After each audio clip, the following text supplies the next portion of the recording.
What up, though, everybody? This is another episode of the Pop Culture 223 podcast. What up, though? I done messed that up. Pop Culture 223 podcast. Me and the Bear back in the studio today. Yes, sir. I got another one of my homeboys here. He's back. He's back. He's back. The genius, the oracle, the know-it-all guy about the game. I don't know, what episode is this? No, episode 11? I believe so. Season 2, episode 11. Season 2, episode 11. So we back on the podcast. We just about to go organic with it. I got some questions here to ask my homeboy Jeff.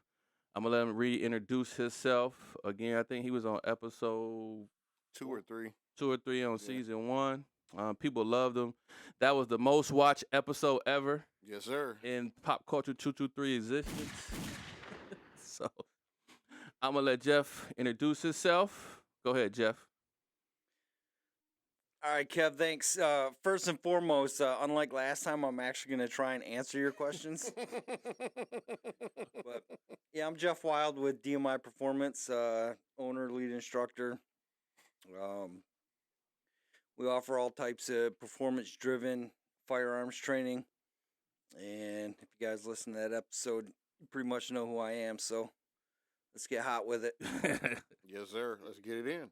Let's get it in. So look, usually what we do, we gotta say that what today's affiliates are, sponsors. Give it up for Firearms Legal Protection. Protect yourself, and they will protect you. They got uncapped legal fees for protecting yourself, and expert witness fees, so they pay for all that good stuff. So please, if you have a firearm, please get some firearms legal protection in your life. Yes, sir. Yes, sir. So look. Current events. So, look, I got a whole list of stuff I wanted to talk about. But on my way over, Jeff called me. He said, look, you got some cool shit to talk about today? I said, damn. My topics ain't cool enough. I put them on blast. So I had to, kind of reconstruct some ideas I had. Because, I wanted to look like, I know what I was doing in front of the homeboy. So what you're saying is you ain't had nothing cool to talk about? I guess not. I don't know. So we went current events. So one current event. Hey, so I asked Jeff this. What you think about the Larry Vickers situation? Oh, you don't like my answer? I did like your answer. I wanted to hear it again. So, a couple of people have asked me about this, and other than I really don't care. Yeah,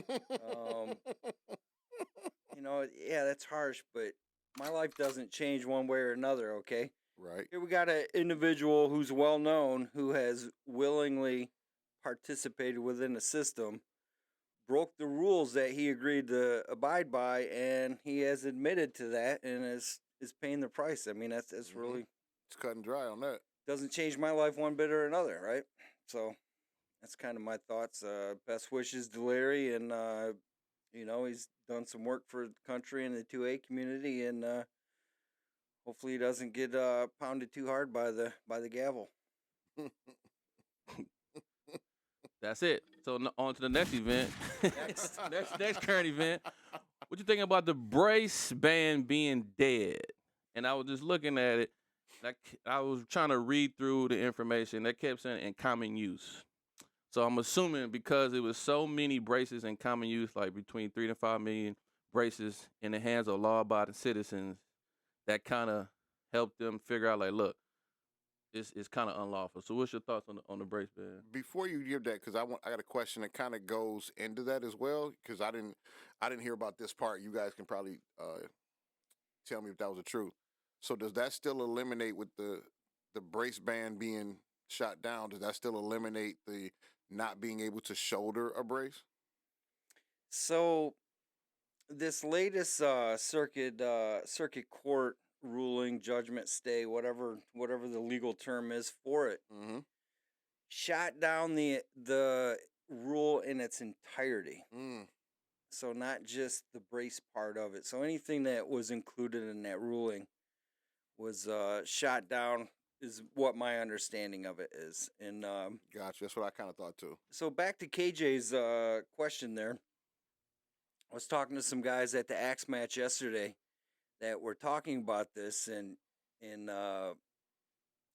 My thoughts on it was actually nice to see that we have this three-headed beast of government that is designed so one branch isn't more powerful than the other, Mm-hmm. and they equal each other out. And it's been nice to see that this judicial branch is holding its own and striking down a lot of stuff Mm-hmm. that's being pushed through, or as we're seeing, is just flat out illegal, right? So it's refreshing to see that the system can actually work if it's pushed the correct way. You get the correct drive behind, you get some dollars pushing these cases. So that's excellent. So when it was in the appellate court, I believe when they referred it back to the circuit court, one of the key points that they said was that this will likely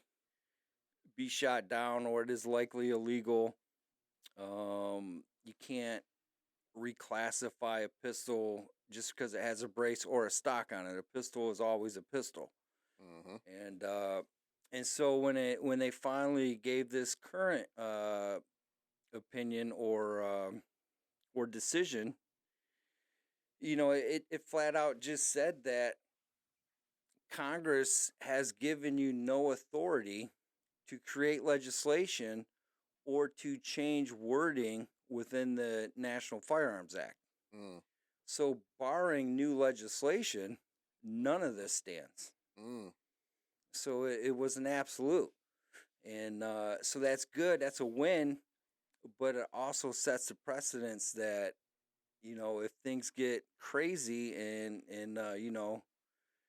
things start to lean one way excessively, that legislation can come in the future, right? So right. it's kind of a warning. If you're 2A, you got to do certain things to protect it, because all it takes is for a bunch of politicians who hate you and your individual rights to take those away from you. So it's great. It's good to see the system's working, but there is a warning that was within that as well, that if things go a certain way, then this is acceptable. You got to fight it on a different level. Man, and when it comes to a lot of 2A stuff and just gun rules or gun laws as they get pertain to, like you said, in the courts, man, from certain perspective, pretty much almost any perspective, I've been saying that as well. Like, be careful of what you all allow to be classified or put through as what, because you're going to set that precedence that this is okay to do. And I'm talking from the flip side, not from the positive side like we're talking about. Now I'm talking about on the flip side of what's wrong or bad.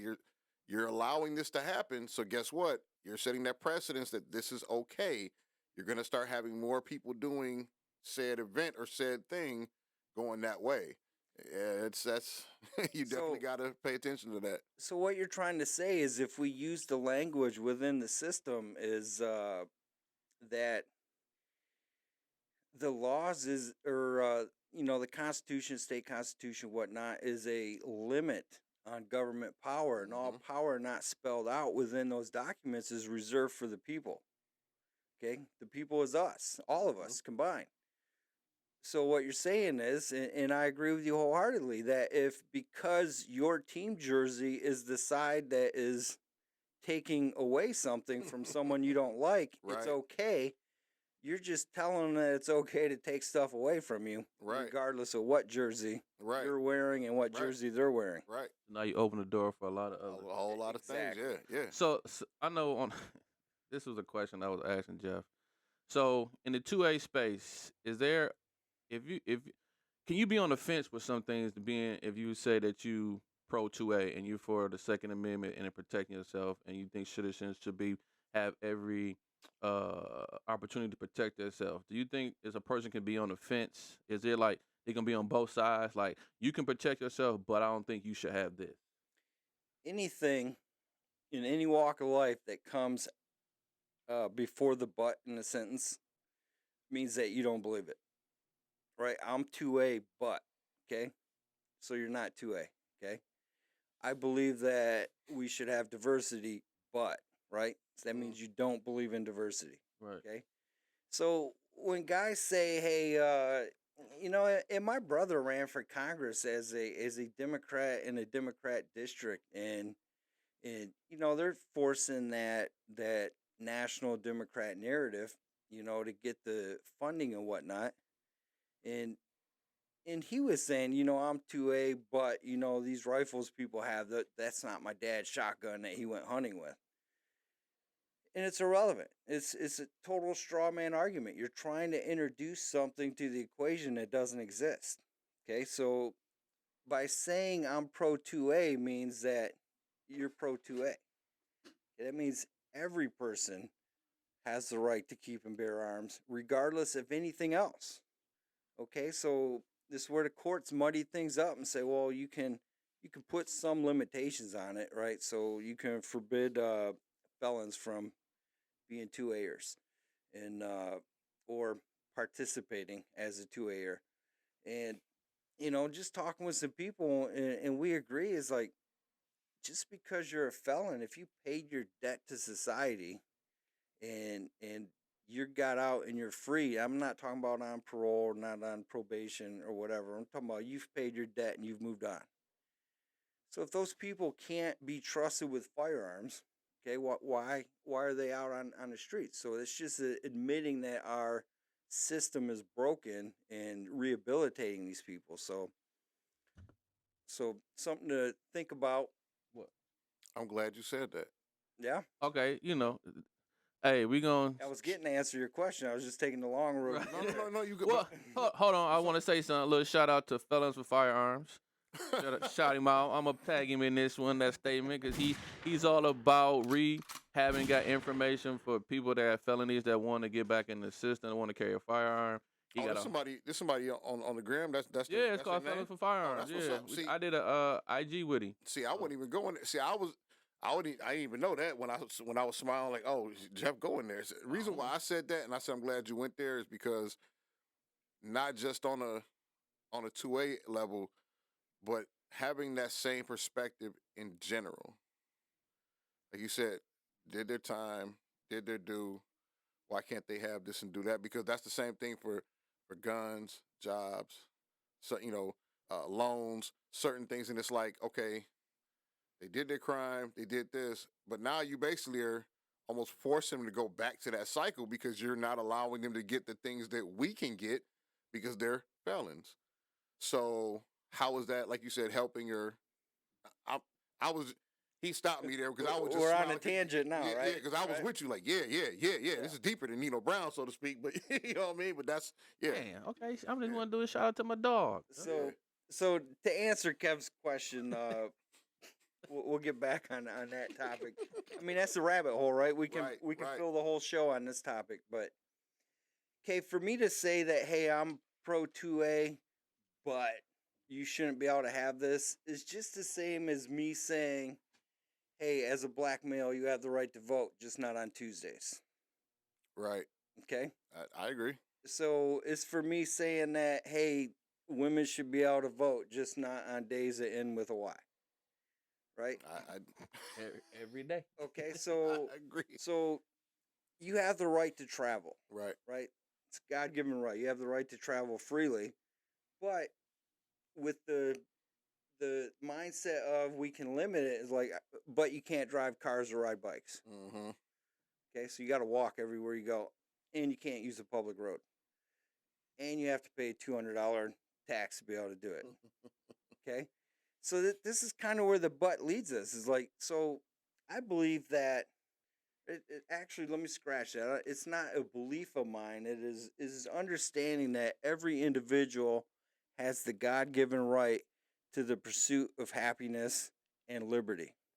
Okay, and that pursuit of happiness or liberty and happiness starts and ends with the individual. Okay, as soon as it starts to intercede on someone else's right to happiness, okay, it no longer exists. So what I mean by this? Okay, so hey, I have a right to have a gun. All right, so I'm gonna have a gun. It makes me happy, right? Okay, this is what I need for my life. So now I'm going to use this gun to rob you of your belongings. Okay, now I am interfering with your pursuit of happiness. happiness. Okay, so my pursuit of happiness no longer exists because I am interfering with yours. Okay, does that make sense? I get it. I get what Okay, you're going with it. so it's kind of just how it's a very libertarian way to think, right? So it's you do you until you start screwing with other people. Then you can't do you anymore. You got to Right. dial it back, right? Stay in your lane, kind of thing. Right. So it's just kind of where we're at, and you know. So no, I don't believe the correct answer. I don't think you say I'm 2A, but Okay. you either are or you aren't. Hey, Get off the fence. here we go again. So listen, I have posted a video of my Tanny saying he doesn't believe that people should buy AR-15s, and we stopped right there. And it was like, boom, bombshell. Everybody was like, well, this dude is anti this, anti that, woo, woo, woo. But I was like, listen, go listen to the whole show. And I said he kind of contradicted himself because he said he was pro for people carrying firearms and this and this. So my idea was like, you can't say you pro 2A and protect yourself and then say you can't have an AR-15. I was like, there's no way you can be pro and then say you can't have this. So that was like the but. But I was just like, he said that he don't believe you should have AR-15s if you have mental health issues. But then he went in and said something else. But I was just like, it's no. I understand that. So There was more to it, more depth to it, and it was, and I don't want to call it a cleanup because it wasn't a cleanup, but it was just that it was you shouldn't have, and here's why. But then it was also still kind of loose of shouldn't have. You know what I mean? So it's like he gave, like you said, the mental health thing, which is understood.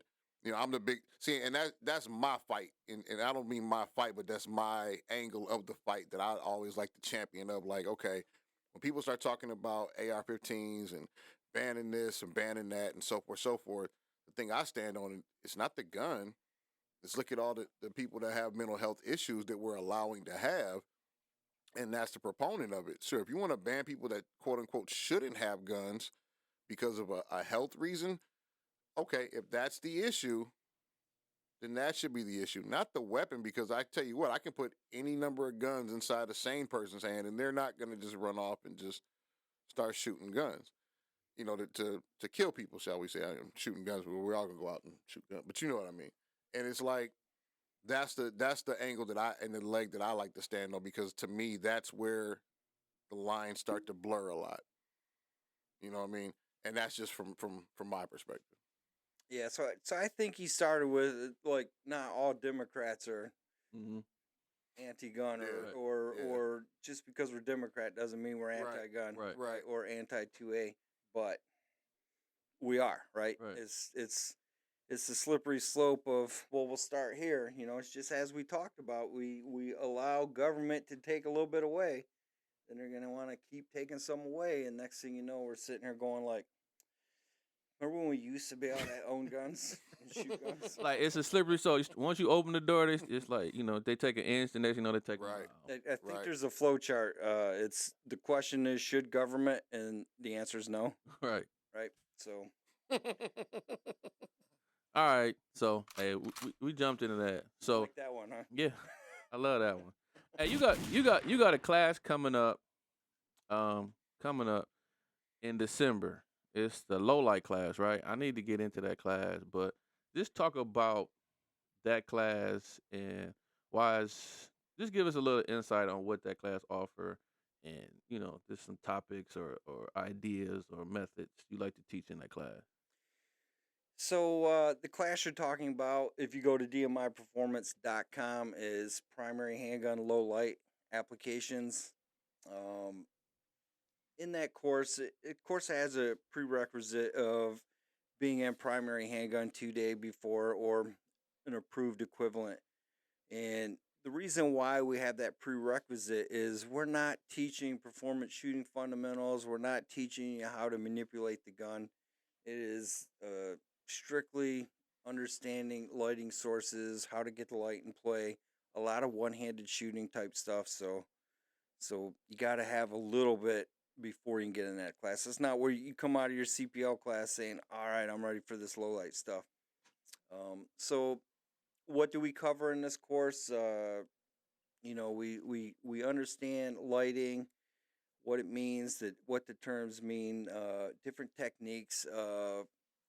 Where do you carry your handheld white light source? Um, we just kind of do a show and tell with different white light sources, so students can see what's out there and what works, what doesn't work, and then the different techniques for employing the white light source. Oh yeah, he's got his IED. All right, I thought that was a vape pen. Oh no, that's what it looks like. it's an Olight white light source, as he said. Okay. So 1,000 lumen, you know. nice, little banger there, Oh, yeah. literally, right? Might Oh, yeah. might explode. Right. But anyway, just to keep going, some one-handed shooting stuff, employing the lights, the difference between handheld lights and weapon-mounted lights. I think we even talked about that a little bit on the last show. So Yeah, I kind of remember. Yeah, we did. that's pretty much it. The now is when you teaching a low light class, is it one technique that's favorable for like to always use in a low light situation? Like what they say, like the FBI this and the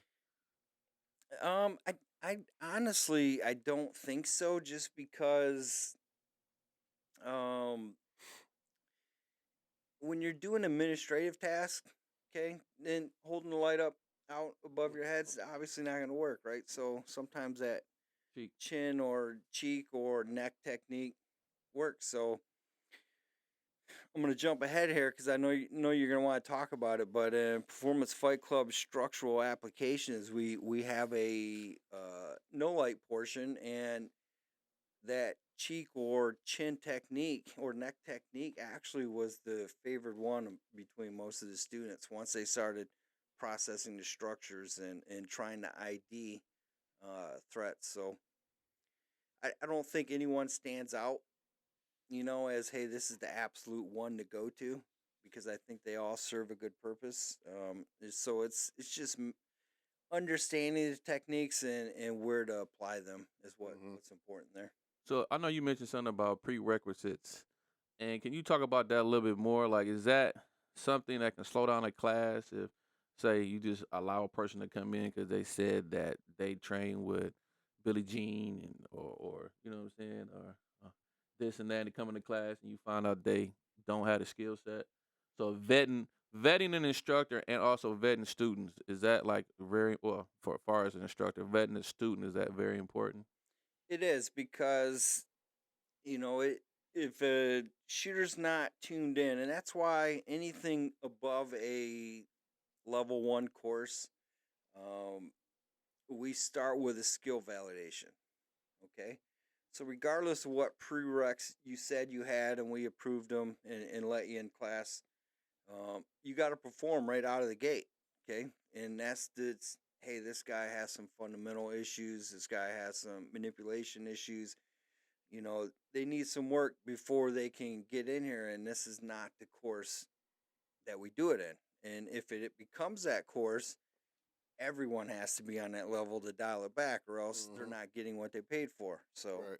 So you, in turn, you tell that person to step out, maybe come back to my handgun one class, or do you keep working with them?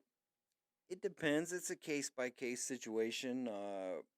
If they're close, we just do a quick refresher on fundamentals and you kind of work them through. If they're far off, then it's like, hey, man, feel free to spectate, but you're not shooting today. Okay? Safety first, right? It was your choice. You made the choice, thus, therefore, you made the wrong choice. Okay. Larry Vickers, the stuff, right? Own it. Own it. Well, and what you call develop? Listen, I took his. That's it. No, that's called the Larry Vickers, right? The laugh. So look, I took a class with Jeff, my first time meeting him, and it was a validation. And I want to say we started at 5 yards, and then we went to 10, 20, and it was a score at the end. And my score was shit. He's like, if you don't score above this, your ass is going home. I was like, oh shit, I'm going home. I was nervous as hell that I was about to go home. But he put stress on the students to perform at a level to see where their faults at and what they thought they were. And then you was out there shooting, come to find out you wasn't at. So, like I said, that prerequisite. I mean, that test, that validation test, it puts stress on you, especially in a student. If you think you can perform, because I know I was like, wow. Now that was my first time at the class, and it's a little different. But now, I'm a little bit more calmer. Hopefully, a better shot at that from then and now. So let me tell the story from my Say from my your vantage perspective. point. From your perspective, From my perspective. So Here we go. KJ, he may have been turned on to us from a mutual friend, and kind of ran into him hanging out at the discount CPL store, and so whatever. So that used to be everyday handgun, or it may have been turn is just a little bit there for you. it may be There we go.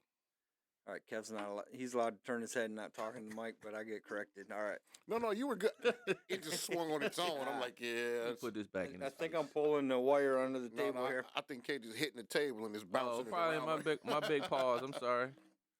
All right. So anyway, it might have been handgun manipulation too, whatever we called it back in the old days. But now that's basically day 2 of primary handgun 2-day. So we do a 100-round skill validation that requires a 80% pass rate to stay in the class. Okay, and it's just to reiterate, just because you made it through day 1 doesn't mean you're a day 2 student. And so you got to perform, which means that you need to be dialed in day 1. So do you do this at the start of day 2 then? Start of day 2. Okay. So here's KJ, first time out, hey, can I skip day 1? I'm an advanced student. I've done this before. And it's like, okay, let's see what this kid's got, right? So he comes out and you could tell he's had some CPL training somewhere. He was doing the ass out stance, horsey stance, I think is what it's referred to now. And so whatever. And what's funny about this validation is it's such a varied amount of skills that a student can suck hard in one area but be really good in another area, right? So the ebb and flows of people's emotion is going like this, like an equalizer board or whatever, and like this right here. Right. And so Kevin had moments of doing some really good stuff, and then he had some moments of sucking, and the realization was setting in, right? That, hey, I might not be this advanced guy that I thought I was. But whatever, he was close. Whatever, we felt bad for him and let him stay in the class. Like my score was not 80%. I tell you that right off real. The rest is history, right? The rest is history. He's like, hey, can I come to day 2 of carbine because I'm an advanced student? I was like, we didn't learn this last time, my friend. Hey, I had that 23. I was rolling. It was I did not hit 80%. I tell you that I did not hit 80%. So it was cool though to be in that class. How important is, and I see that your classes evolve. How important is to evolve and to update the structure and the lessons to students? Like, 'cause every year you kind of change in the substance you give to the students. How important is that? All right, so that's a great question, and I know we've talked about it a little bit, and so let me explain how we structure our courses, and then I'll answer the question of the evolution of it. So you go to these courses, and these guys that can't shoot, they probably don't demo, right? They got their basic handgun NRA cert and their super instructor dude, right? And so these guys, they just present drills like, hey, here's a drill, now you shoot it, right? There's no substance to what they're offering. It's a Disney ride atmosphere. All right, it's your turn to get on a roller coaster. Here's your 30 seconds. All right, get off next. That's kind of how their classes are presented.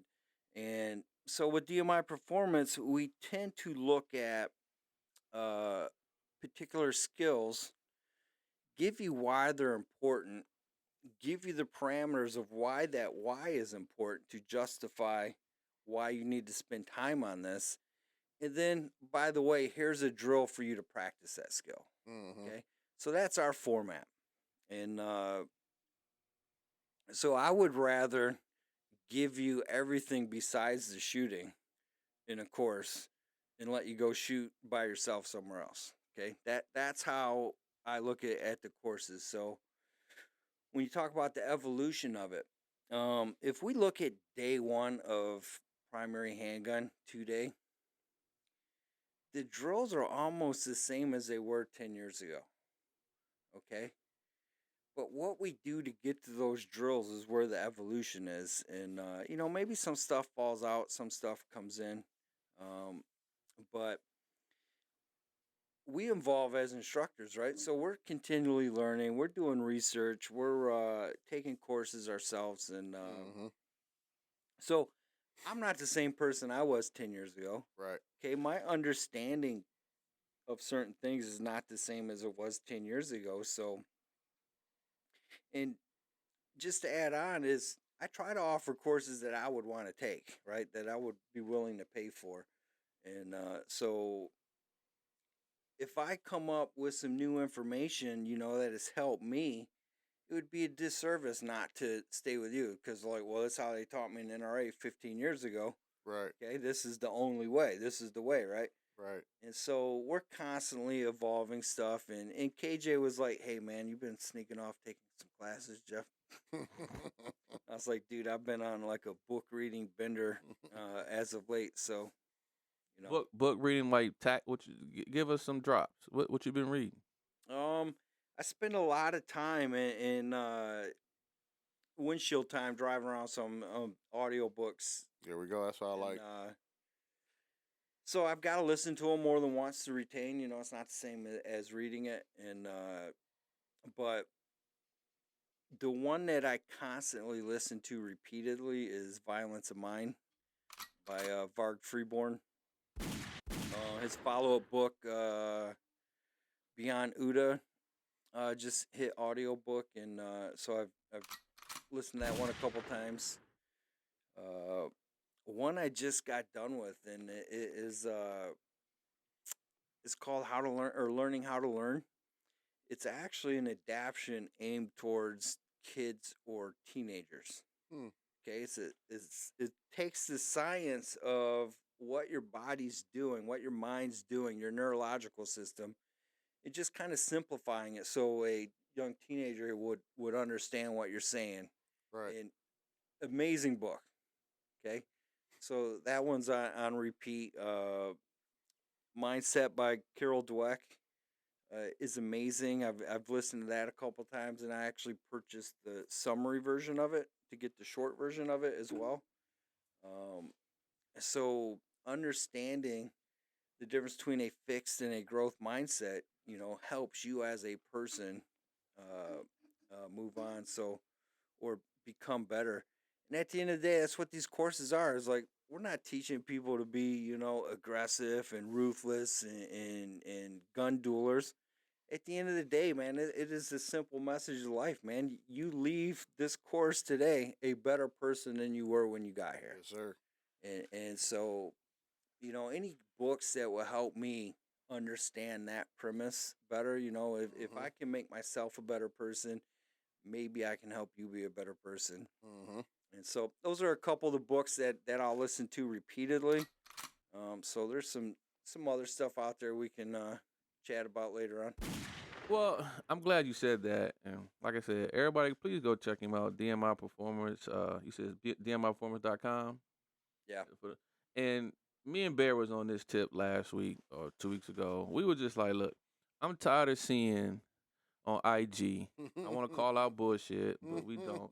Like, all of a sudden you say, I got these CPL classes, da-da-da-da-da-da. Now, 2 months later, I see, and I also offer fundamental rifle fundamentals, shotgun 1 and 2, or handgun 1 and 2, or rifle 1 and 2.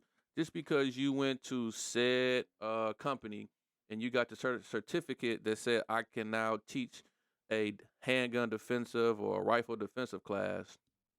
But like, what substance are you teaching? Are you just reading? Are you just going off of the curriculum that you got on the book for the 45 minutes patrol that you? I mean, the 45 minute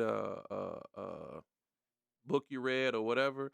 But that's why I was just like, I don't like. I just don't. It's just something.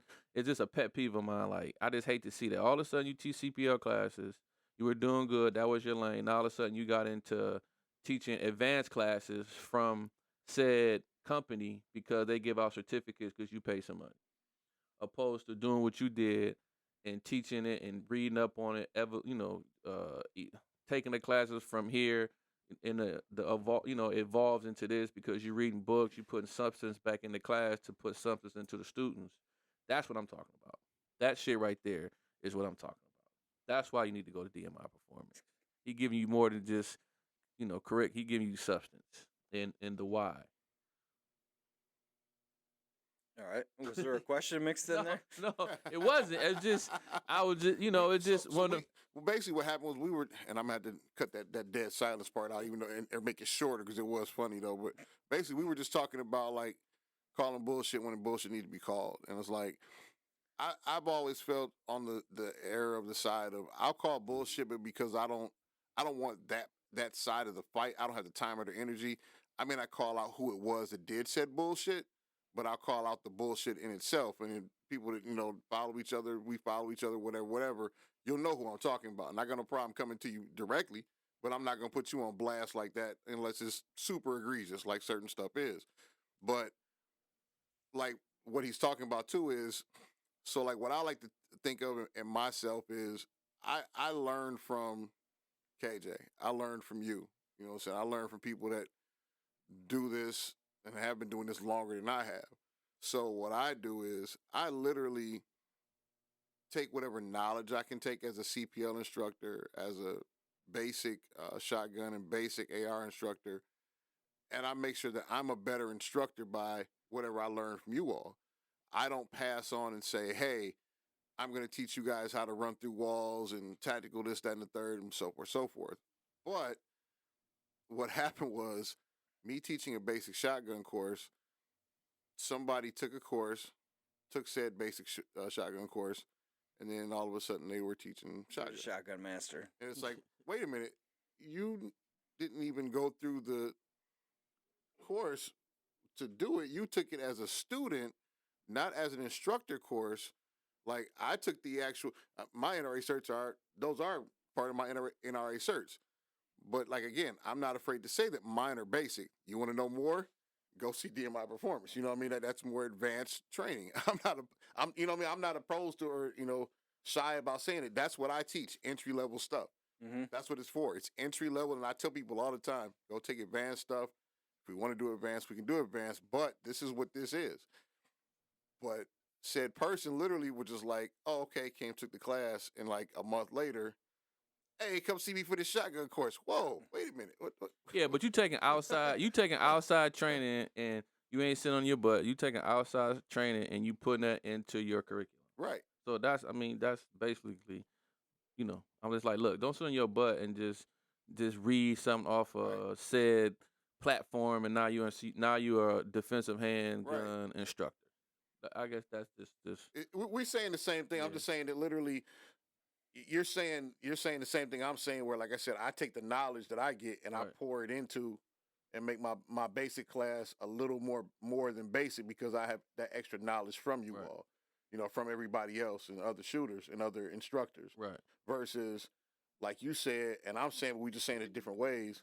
Somebody taking said class or only reading said book and then popping out, hey, I do this now. Hey, you know what I mean? That's take my classes. Yeah. 250. Shotgun class. So I guess my feeling on this is, are they successful with it? Like, are they like actually getting people to pay for it? And if they are, okay, what do I need to do to get some of that action, right? Because I'll actually give these guys something for their money, right? Some value. So, I don't know. I'm torn.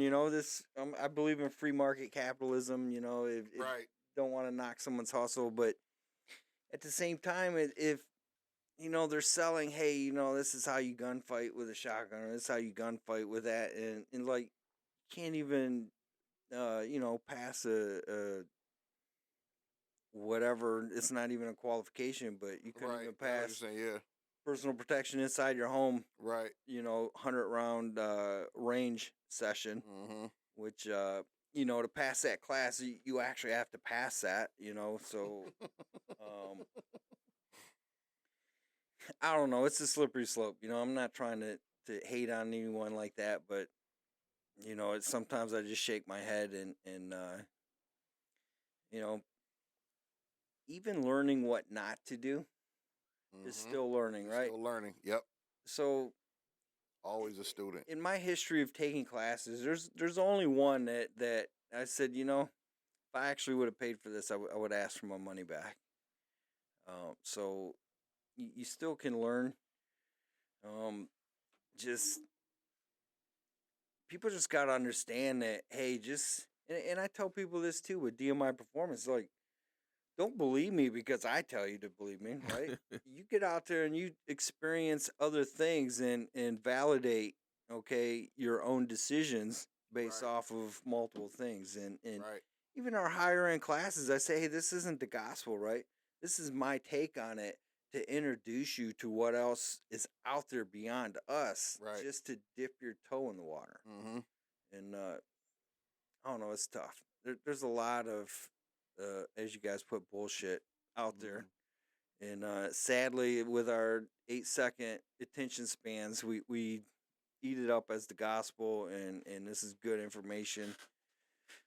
But then they can't shoot themselves out of a wet paper bag. So So going to that, because you kind of went to the question I was about to get to. So how do you feel about, or how do you handle, Jeff, a person that say, even if they're coming to, your handgun one, and they been through CPL, some type of training, small training, but you can tell that they have like severe bad habits. Like their grip is totally terrible, their stance is super robotic, or like you said, it's the squat down at butt out, so forth, whatever. But horsey stance. the horsey stance, right? But, and as they've had just bad habits with it, and they're teacupping with their hold, or it's a loose kind of. How do you handle those people as far as students? Do you take the time to kind of recorrect? And I mean, from like I said, the basic, your original first entry level, handgun class. All right, so primary handgun on day one, we are going to hammer a mindset and preparedness lecture. Okay.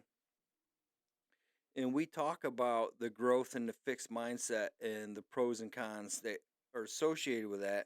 And then we talk about a winning or a warrior sub mindset. Okay. So we lay the groundwork and developing a personal mission statement of why you're doing what you're doing. Okay, so we establish that right off the bat. Okay. And then we go into performance shooting fundamentals. All right. So once we've established, okay, the mindset and your mission statement, we can always refer back to it. Okay, um, so we do. It's part of that course. It's part of the first half of the day is to get people to a certain point, and once they establish what their personal goals are, the question is very simple. Well, why are you doing something that takes you away from that? Right. Right. So, hey, you're holding a gun here. Where did you learn it? What part of the class did I teach that? Because I want to know where to take it out. Because I know I don't want to teach that anymore. Right. And then they're like, oh, well, I brought that to the table. Right. It's like, all right, well, you're sucking, right? So it's the bullets don't lie. You're having a poor performance, but you want to perform at a high level. So we got to look inward. It's the hard question. No one wants to look inward and take ownership in their own buffoonery, but that's me being nice and not cussing. All right, so they got to take ownership, right? And no one wants to look in and be like, yeah, I'm the reason why I suck. We want to blame it on something else. We want to be able to buy a quick fix. And so once you establish that working mission statement it's very easy because when you start asking that question, why are you doing something that takes you away from that? Mm-hmm.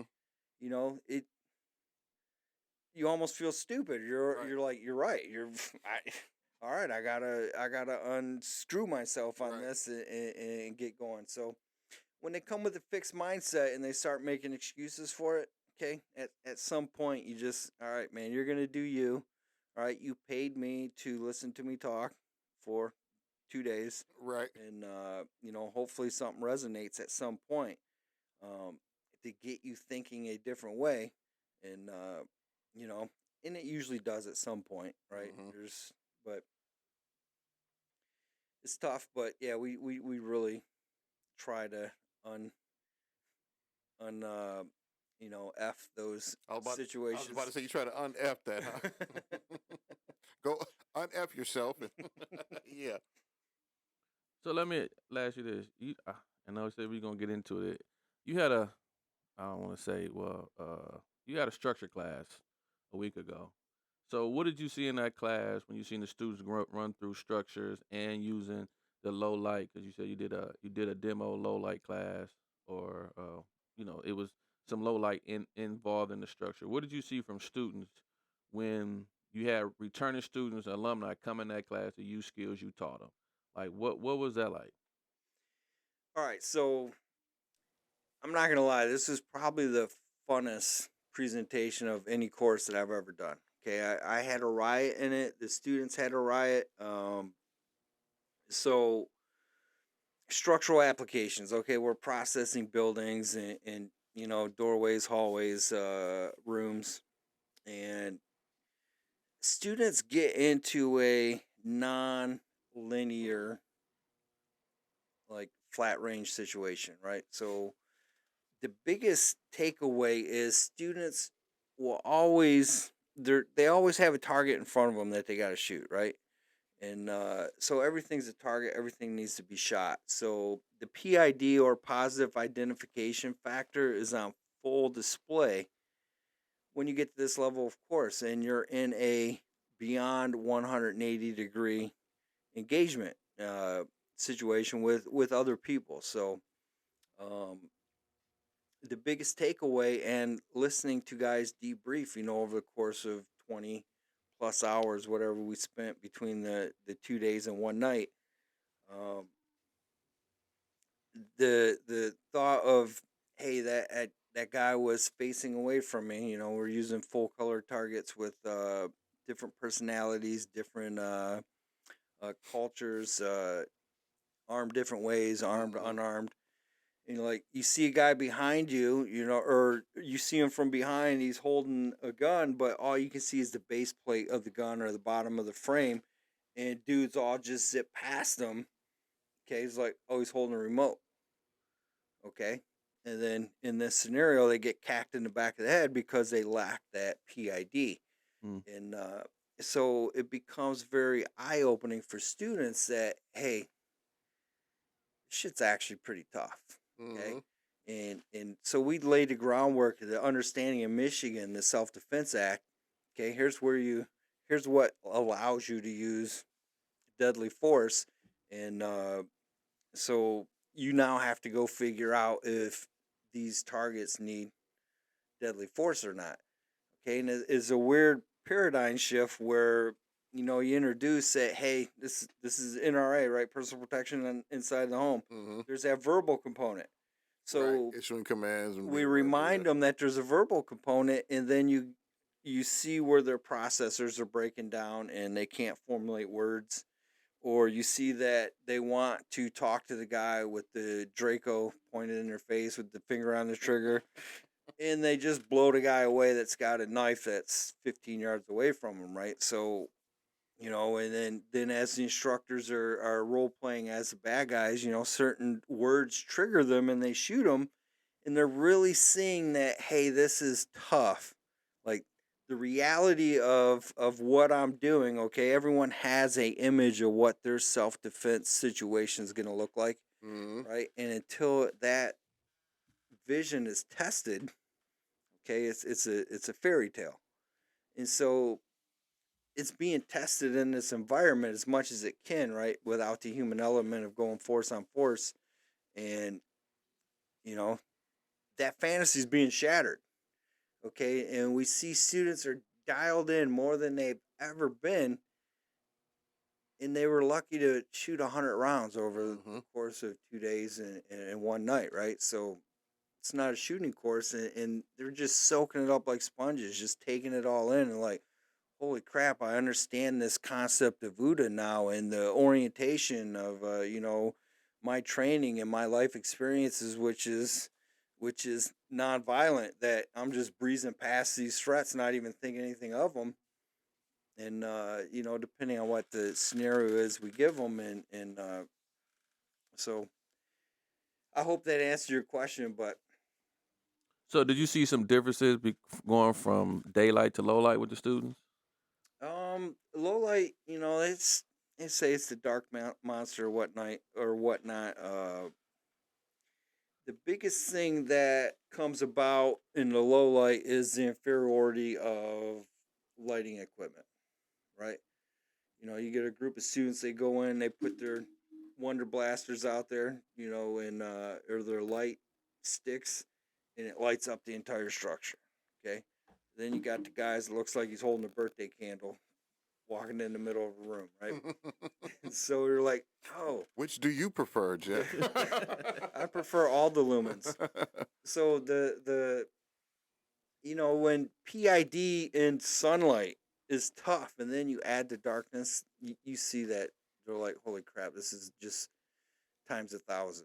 So So uh, is it some equipment or brands that you like to run, like to have on you, like for what? for your weapon light and your personal, Um, or at, on your blaster and on your handheld? at this moment, if I'm gonna have a weapon mounted light on a handgun, um, I'm really big on the Surefire X300 Turbo. Um, that one's excelling right now, and it's a common footprint. So your holsters have worked over the last, couple generations or iterations of that. On a rifle light, I'm really digging the Cloud Defense Rain. Mm. I'm not the biggest fan of their switching, but there's some workarounds for that. So You say Cloud Defense Rain? yes, REIN, I think is how you spell it. The Rain. Okay. Um, That's the model. that's the model. And then for handhelds is the Cloud Defense MCH. You got the couple versions of it, and then you got a duty version of it. How many looms are those? I don't even know. I mean, Is that the one with the one you had at one low light class? Thing was last year we did a structure class, and that thing was bright as a damn. It was the whole night. The whole area was lit up. so that's Candela. Uh, The lumens is the light at the lens, so you're looking at Candela, which is the horsepower you're throwing downrange. mm-hmm. So, you're looking at these lights now are 80,000 to I think 150,000 Mm-hmm. Candela out there. So they're pretty sweet, and they're throwing it far. So are you pro or kind of against more looms than Candela, or what's your stand on that? Well, I think the industry's finally caught up and realizes that Candela is the better measurement to use versus lumen. Just the light at the lens is irrelevant to the equation. Mm. I think too. I think too. The standard now is for a lot of weapon lights, not the minis, but like regular. It's kind of seems like it's been 1,000 now, as far as lumen. And I think the Candela is like what, like 20,000 or 40,000 or something like that. Yeah, that's probably pretty light on the Candela at this point. Yeah, it seems like 1,000, 1,100, 1,200 Yeah, lumen is 1,200. Yeah, kind of like where that's what I'm it's saying. Like see, I probably am a where, little where short it's on the settled in. Candela, but yeah, that's Yeah, I know it's at least what I say 30, so probably like 40 or 50 is like yeah. bare minimum kind Yeah, of I like see. standard. I see a lot of them. They're like eight, like you said, 85 Candela. Yeah, Yeah, Thousand. they're over 100 now. So yeah. So let me ask you this a quick this on the low light. Is there a when you positive IDing a target or threat, is it the amount of time you supposed to flash that light on, like it's on off, or do you keep it on the target until you ID it? So the question is momentary lighting versus constant lighting. Okay. You asked me the question, or you Well, corrected my that's question? the question you actually asked. So, He corrected my question. everyone's processing power is different, right? So how quickly you observe and orient yourself to make a decision is different than Bears is different than mine, right? So I find that we see and think the best in the light. Hence, the lights are on in the studio here, right? We're not sitting here in the dark. Right. So, Right. So I'm more of a constant on type person. There's some validity to the momentary, but if we're trying to decide, hey, does this person need deadly force or not, then it's very important that we make the right decision. So I would leave the light on as long as it takes to make that decision. Agree 100%.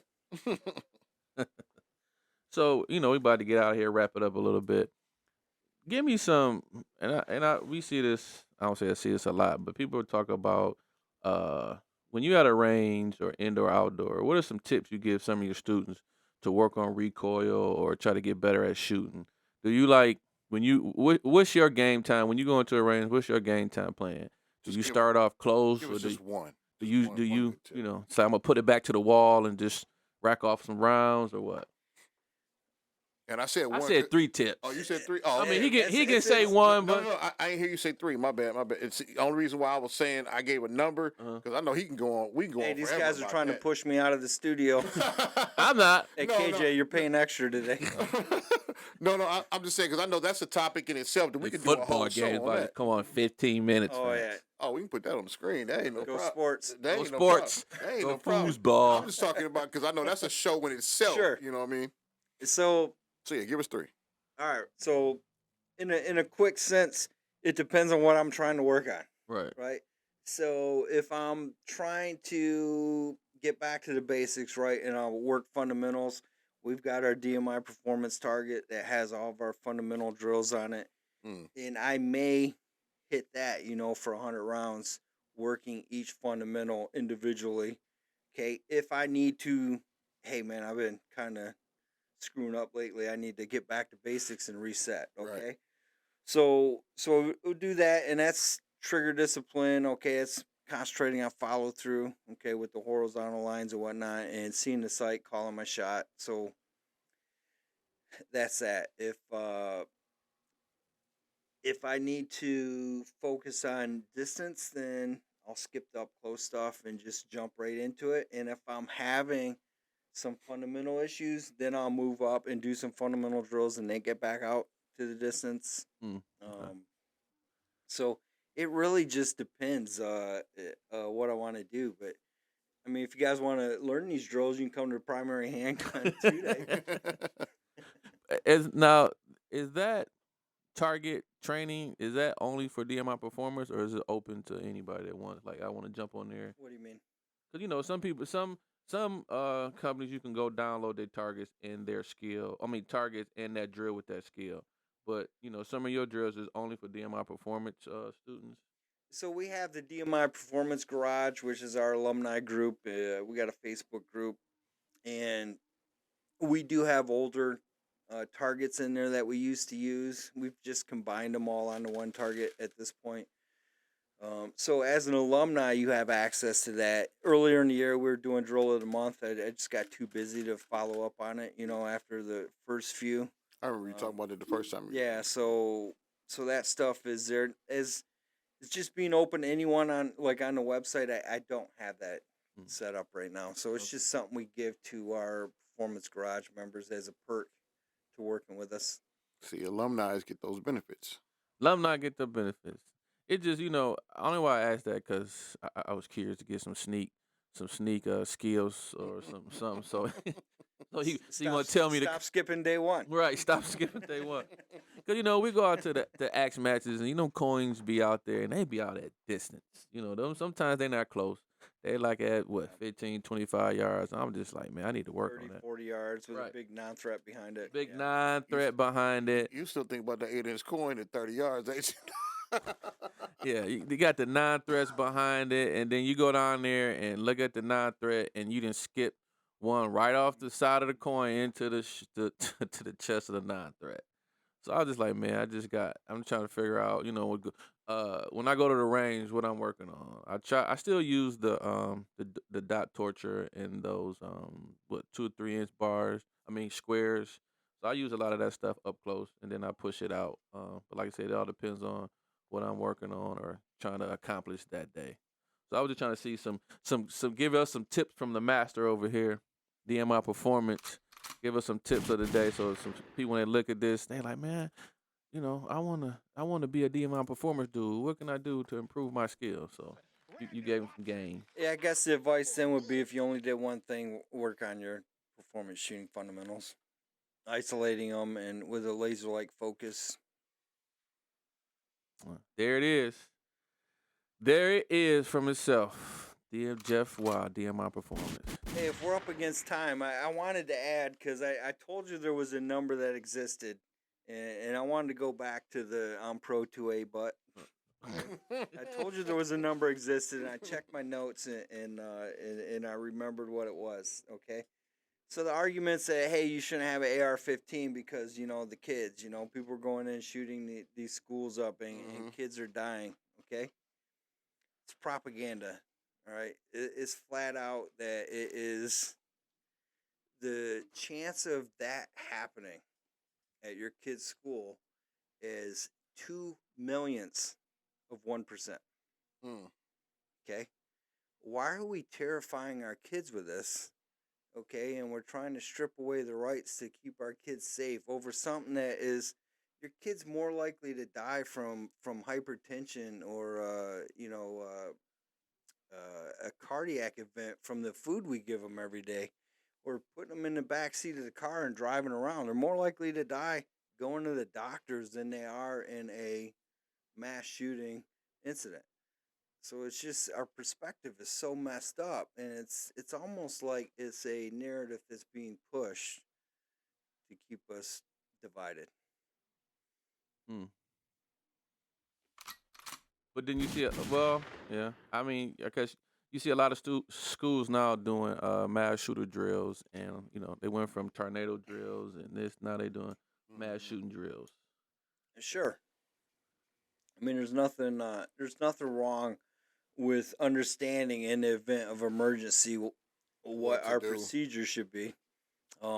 Real quick, at my church with a school, we did a mass shooting a course with a little bit of medical stuff in it, and it was a little different than what's done before. The instructor was great. He's a principal at a Lutheran school, so he's really dialed in with the understanding of school itself and the administration.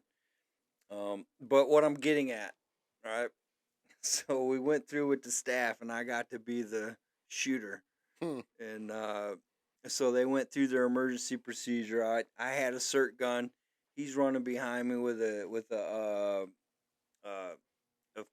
not a flare gun, but a starter pistol, right, that shoots blanks.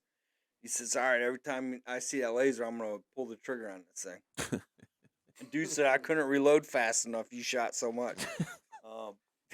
So just understanding, right, how structures work and how thresholds work. It was brutal. Dude said that is the most brutal systematic dissection of a school in this demo that I've ever seen. He said, and you never went in any of the rooms. He's like, the casualty rate was tremendous. And the staff did great, right? It was one of the better demonstrations from the staff themselves. But he's like, you've obviously got some kind of training. Turning. Yeah, you're right. It's not you. Like I said, I think it's just the weight of the thing, the table. Yeah. The table. What's But it was fun. My wife was like, you shot me from 30 yards away like 15 times. That's why you go out there and do all that stuff. Okay. It's funny. My wife the other day, she was like, I guess everything we just been talking about, whatever. She's like, I know you down there making ammo and you like to go to action, shoot it all up, but you better be making something for the house. I'm like, oh, okay, whatever. And then Right. just that morning, I get a knock on the door, and Jeff. So I get a knock on the door, not a knock, a bang on the door, and just process this. A bang on the door. At 4:30 in the morning, it's dark. My dog hit the door barking. I see lights in the glass in the mirror. I got my door it's a big glass. See lights, handheld lights. Boom, boom, boom, boom, boom, boom, boom, boom. 4:30 in the morning. So I grab my stuff, go to the door. I'm off to the side. I'm like, yo, what's up? Boom, boom, boom, boom, boom, boom, boom, boom. I tell my wife, like, go in there with my daughter. You know what I'm saying? Go in the other room with my daughter to grab her because she's like disabled. So you got to get her. If something happens, she got to get her out of that room and go. So, Oak Park Police. I'm like, what's up? Said it like 3 times. No, nothing. No, I'm here for such, just nothing. So my phone is on the ledge. So I grab my phone. I get on the phone. I call 911. They take me straight to dispatch in Oak Park. But I hear my neighbor outside talking to these people. I'm like, dude, why are you outside talking to them? What if they there just to jack you? That's where I straight went to. I was like, oh, these dudes trying to get me. They didn't say anything, so I talked to dispatch. Dispatch like, yeah, we got some people in the area. I said, look, it's some people outside saying they officers banging on the door, saying they want to get in. She's like, well, let me check. So she put me on hold, come back. Oh yeah, I'm sorry. Wrong address. There's some people in the area. They don't, the people in the area looking for a situation. I'm said, ma'am, you sorry. I said it was about to be an altercation in here because one, you got the wrong address. They banging. They not saying anything or saying what's going on or whatever. And I'm just like, look, I got, family in the house, whatever. But I turn around and look at my wife. She's sitting in the, she's standing behind me, 4 feet in the doorway. I was like, I told your ass to get in the room. Why you standing in the doorway? And her response was, I ain't know what to do. I was about to go get my gun too and I back. don't need you to mansplain this situation to me. I said, Check babe. your toxic masculinity at the door, son. She was like, no, I was just trying to process. I left my gun in the bag sitting on the couch next to you. And I was just like, well, if they come in, I got to back you up. I was like, so. I was just like, on the way. Helped on the way, but I was just like, hey, Wow. we got to have a little better plan than that. But she's like, yeah, now I got to have one next to the dresser. I understand now. So, but Sounds like the survivors in your family are about to win the municipal lottery. I was just like, man, but I guess it was crazy because they was banging on the door and all I was kind of saying, oh, they trying to get me. They didn't say anything. I was like, hey, what's up? Hey, but they might not have heard it, because my dog was barking, but I did not shine the weapon light on them. You know what I'm saying? This show, like, oh, this dude got a gun. I was just off to the side, like, hey, what's up? No response, no nothing. So I was just like, man, it was kind of nerve wracking just to have that experience. But I was just like, man, it could have got bad real quick. That's crazy. Well, we're all blessed to still have you with us. Right. Amen. So that was my little 10-minute tangent. Oak Park About Police. 3 minutes. 3 minutes. Oak Park Police do a better job, or I don't know. Is this wrong address? Oh, really? Okay. So I'd have been on the 2:00 news. Something happened in the person's house. So my takeaway of that was KJ's doing something really well in life that he can afford to go in the basement and load ammo. Because even the load ammo cheap right now costs probably Got it 3 times what a box of ammo costs online. Right. And that's why I was just like, this is not what I thought it was. I'd rather go buy a box of ammo now just for the less time it's going to take me to make it. But I'm making it. Hey, I bought a lot ahead of time. But like I said. Hey, so your guys at your sponsor at Firearms Legal Protection, have you talked to them about that situation? It just happened, no. Yeah, I would get some insight. Hey, what happens if this became an incident? Right. Yeah. Right. Good takeaway. Good question for Spencer. Yeah. Definitely good question for Spencer. And see what he say about that. Matter of fact, I shoot him an email or text and see what the situation is. But like, where can people find you at, Jeff? Once again, 'cause I know you was on the show again before, but retell them just in case they didn't know. DMIperformance.com is the easiest way, or DMI Performance on Facebook and Instagram. So those are the easiest ways to get at us. Get at us. Get at us, man. Get at us. And also, man, I don't do this enough. I like to say, look, if y'all like the stuff y'all see on the show, as far as the Heavy Metal Lifestyle shirt I'll be wearing and rocking, you can go to heavymetallife.com. Check out some of the swag that's on there. You can use what is it, Stack Mags 10 to get 10% off. And that's just for the show. Hey, I almost wore my heavy metal shirt, but I didn't want to wear the same one you were, so I didn't chance it.